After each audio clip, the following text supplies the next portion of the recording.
জন্য জান্নাতীরা আফসোস করবে, যে মুহূর্ত দুনিয়াতে জিকির ছাড়া, আল্লাহর জিকির ছাড়া, তিলাওয়াত ছাড়া, আল্লাহর স্মরণ ছাড়া, জিকির ছাড়া অযথা যে সময়টা নষ্ট করেছে, এই সময়ের জন্য জান্নাতীরা জান্নাতে যাওয়ার পর আফসোস করবে, হায় যদি এই সময়টা আমি অযথা না কাটাতাম, যদি আমি গল্প না করতাম, যদি আমি বেকার না কাটাতাম।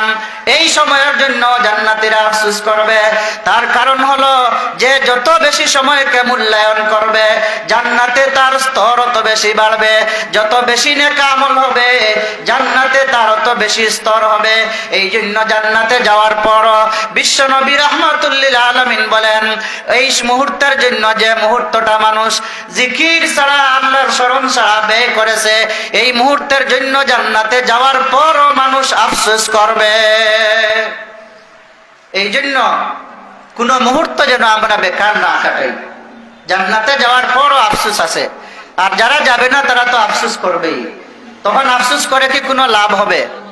জান্নাতে যারা যাবে তারা যে আফসোস করবে, আল্লাহ কি দিবেন দুনিয়াতে তাদেরকে পুনরায়? যারা জাহান্নামে যাবে তাদেরকেও দিবেন না।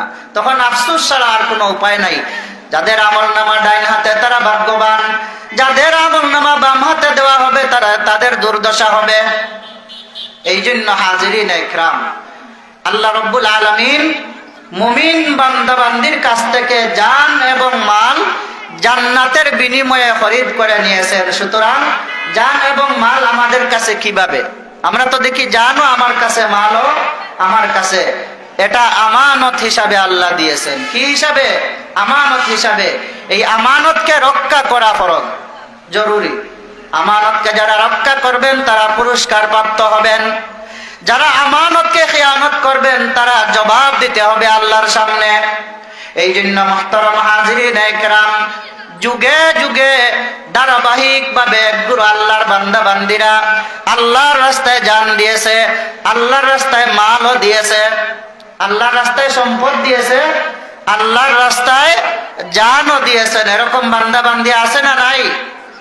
হযরত আব্দুল্লাহ ইবনে, একজন সাহাবীর ঘটনা আমি বলি, কথা লম্বা করব না।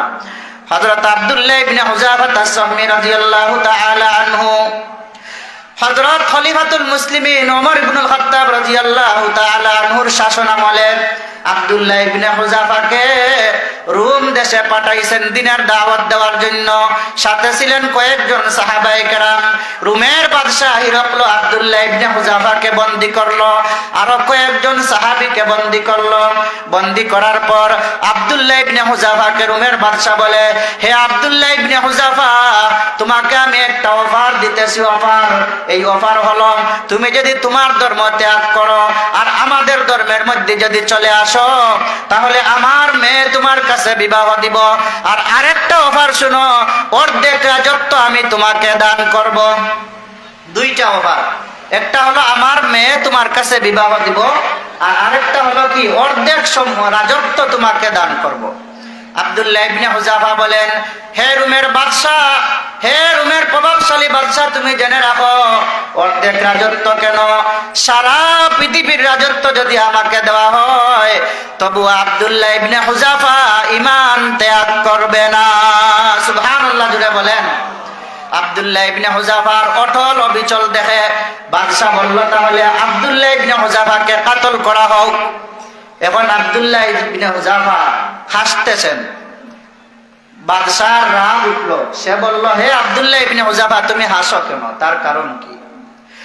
আব্দুল্লাহ ইবনে হুযাফা বলে, আমি এই জন্য হাসতেছি, আমাকে তুমি শাস্তি দিবে, আমার বডির উপরে শাস্তি দিবে, আমাকে হত্যা করবে, আমার বডি হত্যা করবে, হত্যা করতে দেরি হবে, আমার জান জান্নাতে যেতে দেরি হবে না।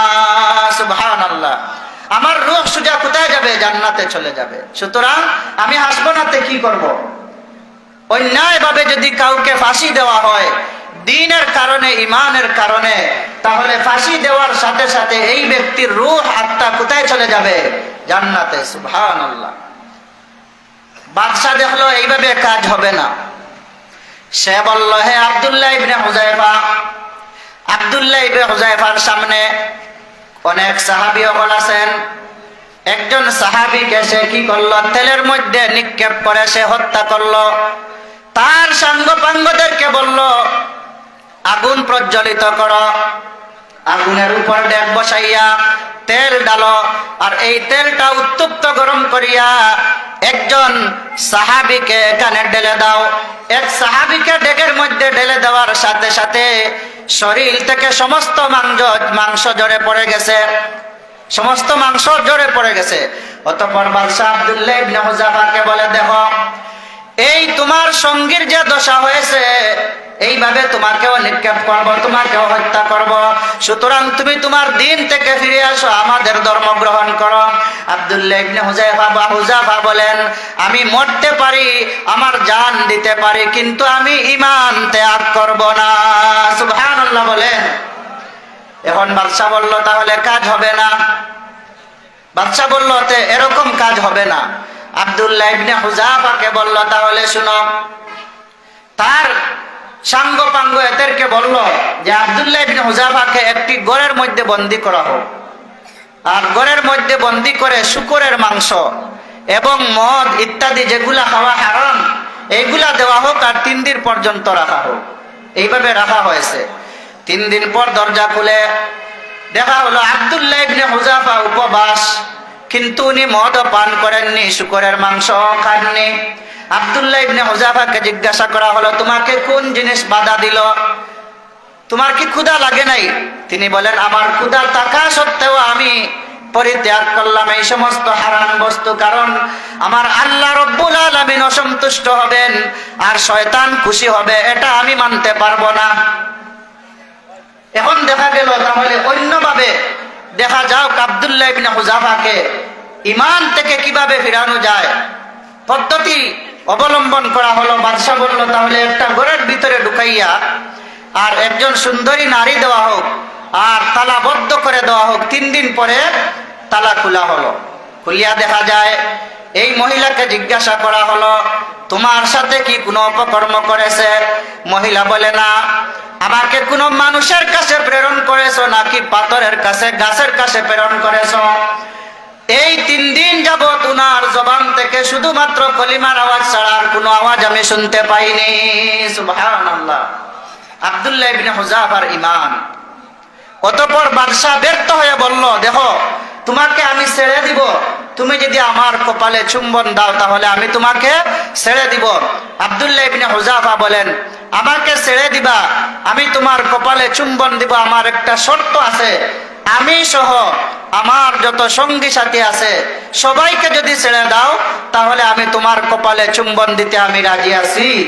আব্দুল্লাহ ইবনে হুযাফার এই শর্তে বাদশা রাজি হয়ে গেল আর বলল, ঠিক আছে, আমি সবাইকে ছেড়ে দিব, তুমি আমার কপালে চুম্বন দাও।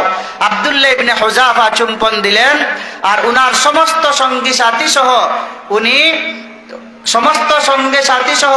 তাদের কাছ থেকে মুক্তি পেয়ে উমর ইবনুল খাত্তাব রাদিয়াল্লাহু তাআলা আনহুর কাছে চলে গেলেন। উমর রাদিয়াল্লাহু আনহুকে সমস্ত ঘটনা খুলে বললেন। উমর রাদিয়াল্লাহু আনহু ধন্যবাদ জানালেন এবং উমর রাদিয়াল্লাহু আনহু নিজে আব্দুল্লাহ ইবনে হুযাফার কপালে চুম্বন খেয়েছেন।